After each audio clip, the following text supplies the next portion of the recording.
Right, so the matrix A is given by A is A21, 1, 3, 2, 4, 1. Find the value of A for which A is singular. Right, so we need to find the determinant. The singularity of the matrix is all about determinantness, isn't it? So that bit there in part 1 is really saying to us that the determinant of A is 0. That's what we're looking for. So let's find the determinant of A. Well, the determinant of A is, remember how we work this out? We go A, right, just because that sound will appear on the video, that was Evo bizarrely pouring himself a cup of coffee. It's tea. It's tea, sorry. Flavoured tea. It wasn't somebody urinating into a plastic bottle. Wait, it was? No, it wasn't. Right, determinant of A times the determinant of that minor thing there, so 3 times 1 minus 2 times 1. Remember, we go plus minus, and so on, so it's minus 2 times. That would be 1 times 1 minus 4 times 2. Plus 1 times 1 there, and then we're looking at this bit here, which would be 1 times 1 minus 4 times 3. Like that, I think. Which gives us A plus 14 minus 11, and that's equal to 0, which if we rearrange it, we get A must be minus 3. And there we go, that's what we're looking for. Fantastic. Right. Great work. 5, really? Yes, really, 5 marks. 5 marks. Right, so part 2. Given that A is non-singular, so that means we now know that A is not equal to minus 3. We don't know what it is, but it's not equal to minus 3. Find the inverse and hence solve the equation. Okay, now this is one thing that a few of us got slightly wrong when we did this. The inverse, to find it, there's all sorts of things that we need to do, aren't there? We need to find the minor determinants, we need to do the transpose, we need to sort out the signs, we need to divide by the determinant. Got all of that stuff that we need to do. But we'll do the minor determinants first. I just want to be able to see that as I do it, so I'm going to do something that might not work. Take a little picture. There it is. There we go. King of IT. Right. So as we come to work out our matrix here, let's do that matrix of minor determinants first. So we're going to do A. We remember. Hang on. Remember, we imagine the top corner. We want to look at this minor determinant down here. So we're going to do 3 times 1 minus 1 times 2.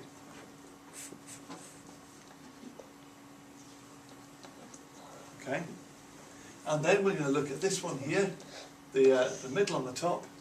So we're looking at the matrix that is formed there. So 1 times 1 minus 4 times 2. We're then looking over here, top right, and that's the matrix we're left with. So it's 1 times 1 minus 3 times 4.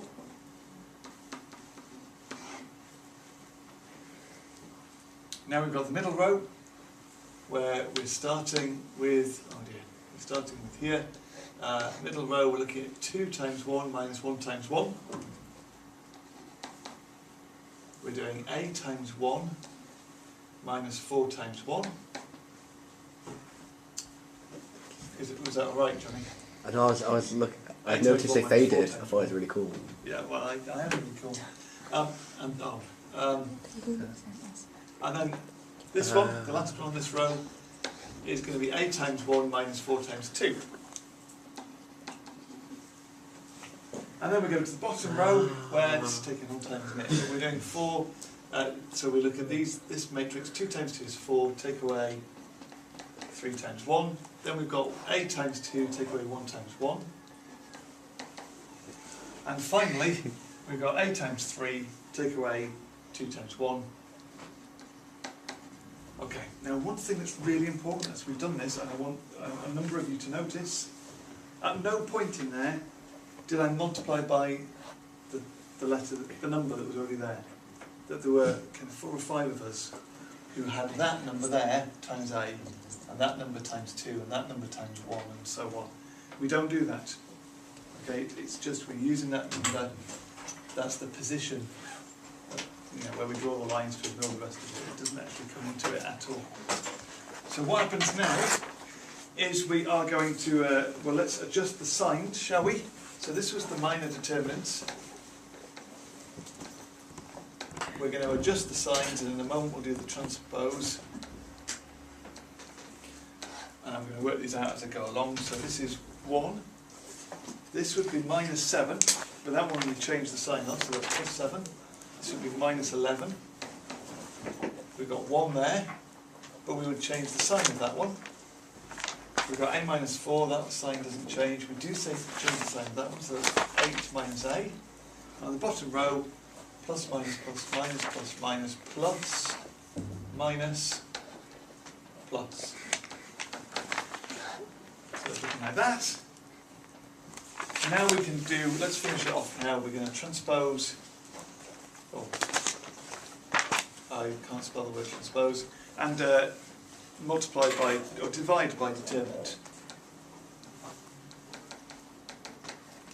So our inverse is 1 over the determinant, and actually I just realised we didn't quite, maybe it would have been sensible here to have written that we've got 0 is, what have we got, A plus 3. And now we see the determinant actually was A plus 3, wasn't it? So we've got 1 over A plus 3 there.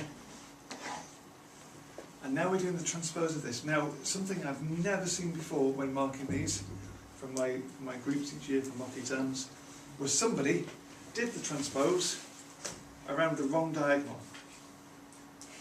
So instead of transposing it kind of that way, they did it that way. And kept that diagonal fixed and swapped everything else around. Very odd. I can't remember who it was who did it. So remember what happens, the top row becomes the first column. So 1, 7, minus 11. The second row becomes the second column, so minus 1, A minus 4, 1 minus 2A. And the third row 8 minus 8. Sorry? Oh, yeah, I've done it as well. It's a bit weird. It's like a loss of line. Outrageous. And this one, 1 minus 2A, 3A minus 2. There we go, we've done it. We have got our inverse matrix. Look at that. The question then said, use this to solve the equations.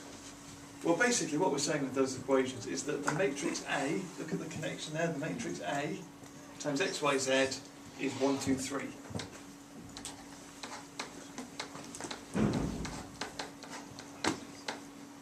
And in order to solve this, we need to get x, y, z on their own. So we would pre-multiply by the inverse. And we're going to do the same to the other side as well. That there is just the identity, so the left-hand side just says x, y, z. So what we need to do, we can see from that, is we need to pre-multiply by our inverse the matrix 1, 2, 3. So shall we do that? Oh, of course we shall. So that gives us 1 over A plus 3 x, y, z equals times our inverse, which is the matrix 1, 7, minus 11, minus 1, A minus 4, sorry, 8 minus A, 1 minus 2A, 3A minus 2, oh, straight bracket appearing. This is a long video, isn't it? Good question. There we go. And now we need to multiply this through. I'm not going to worry about that factor of 1 over A plus 3 at the start. Let's see what we get. We get 1 times 1, which is often 1, minus 1 times 2, so minus 2, and 1 times 3 plus 3, so the top line looks like that. We'll take this up in a moment. 7 times 1, 2 times a minus 4, plus 3 times 1 minus 2a.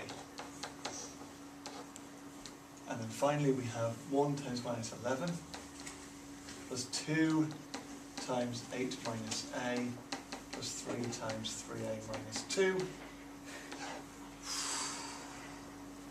Eventually we arrive at an answer of 2. What have we got in here? We've got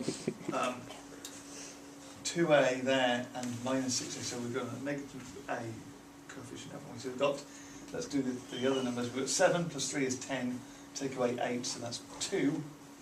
And then I think we just found that we had minus 4a in there as well. That's right. And the bottom row we've got 9a, take away a, so that's let's take away 2a, so that's 7a. And we've got minus 11 plus 16, which is 5. Thanks, John.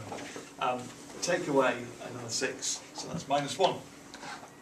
There we go. That would be enough. That's a neat enough way of representing your answer. I would like to think that maybe I might then write x is 2 over a plus 3, y is 2 minus 4a over a plus 3, and z is 7a minus 1 over a plus 3, but it's probably unnecessary to finish off by writing that. Am I out of shot at the moment? Yeah, oh no. Don't move it. I'll move. There we are. Am I in shot again? Great. There we go. I'm blocking the board, sorry. Everybody happy? And that's maths.